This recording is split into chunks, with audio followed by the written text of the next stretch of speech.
want to read here. There's only a few times in the Bible, in the New Testament, that the word predestination is used. But I want us to take a kind of an overview of predestination and what God is doing, because I find it so absolutely encouraging. So we'll start here in Romans chapter 8, verse 28. We know that in all things God works for the good of those who love Him. Now, we know that from the past, do we not? And we know that today. Do we really believe that all things work for good for us, that even tomorrow? We believe. Okay? For those who love Him, who have been called according to, and this is Robert's point, called according to His purpose.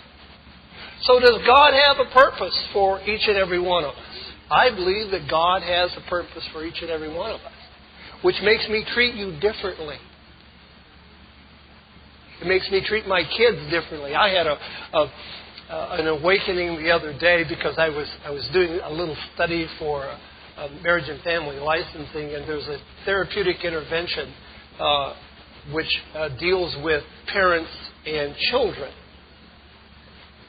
And I hadn't realized I had actually gone through this myself.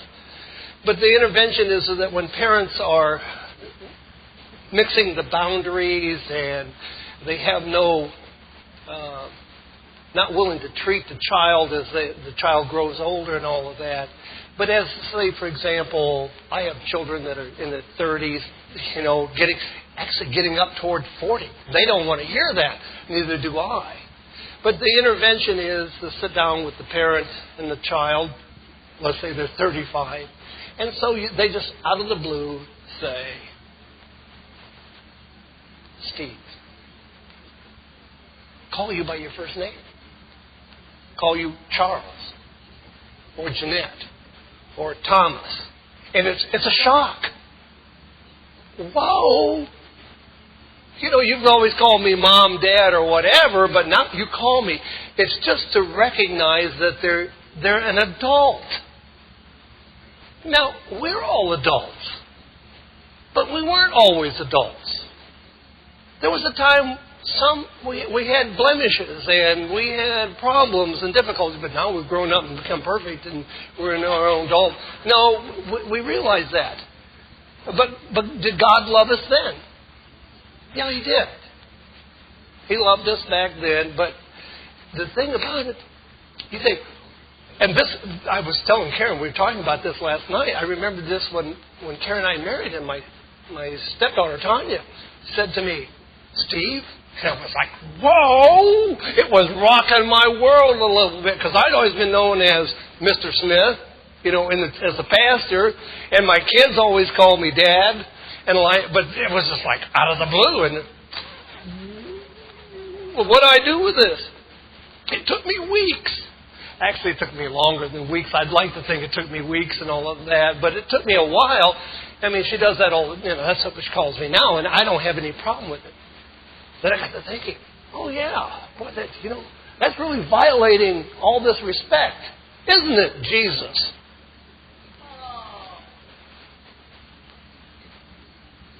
Yeah, it's really, Jesus, this is really bothering me. Jesus, the very Son of God. Jesus, now I want to tell you, I got a problem here with all this.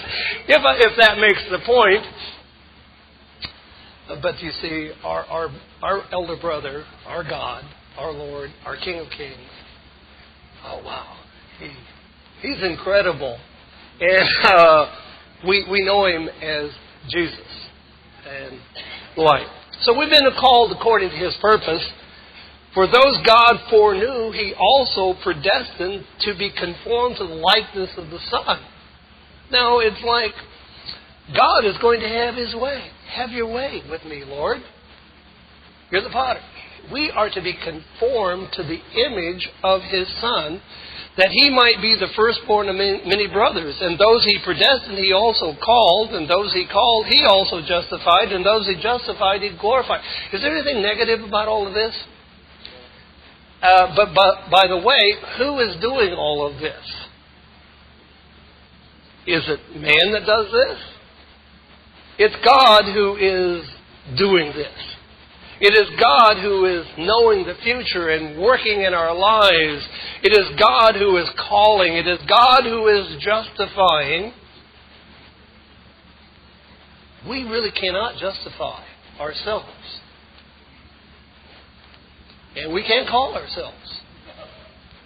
And we can't glorify ourselves. Now, we can try to look good. I put on a suit and tie today. That's the best attempt I got at glorifying myself and combing my hair. But I didn't get up glorious. And the bottom line is this will not remain. By the end of the day, a transformation will begin to take place.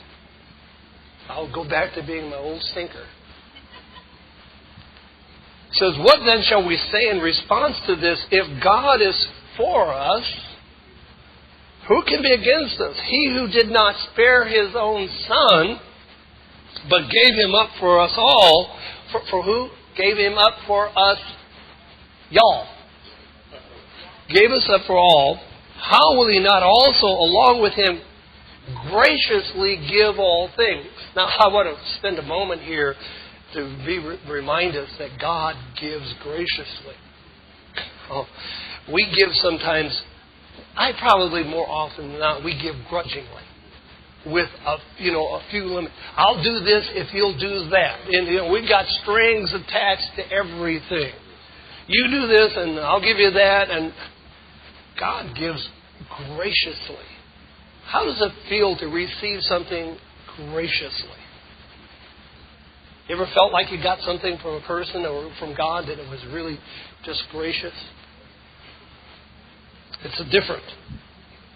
Give us all things.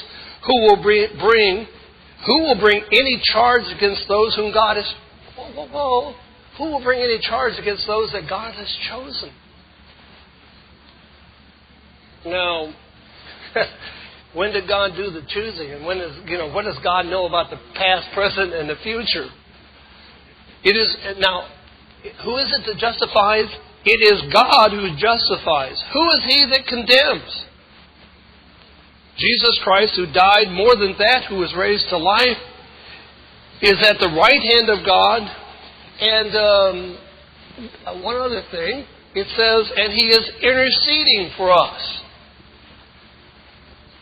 Who shall separate us from the love of Christ? Shall trouble, or hardship, or persecution, or famine, or nakedness, or danger, or sword, as written? For your sake we face death all day long. We're considered as sheep for the slaughter. So you see, it tells us that God does all these things. He had this in mind beforehand. He is working through the process. The book of Hebrews puts it a little differently, but it says the same thing. That God is the author and the finisher, the beginner and the finisher of our faith. That God is the one who is in charge in that regard. Our international audience can support our multimedia efforts by subscribing to PayPal, the safe and secure online payment option from eBay in the United States. Donations in the euro currency or other approved currency options are easily processed and received instantly. Show your support for Worldwide Church of God in Fairfield, California, USA.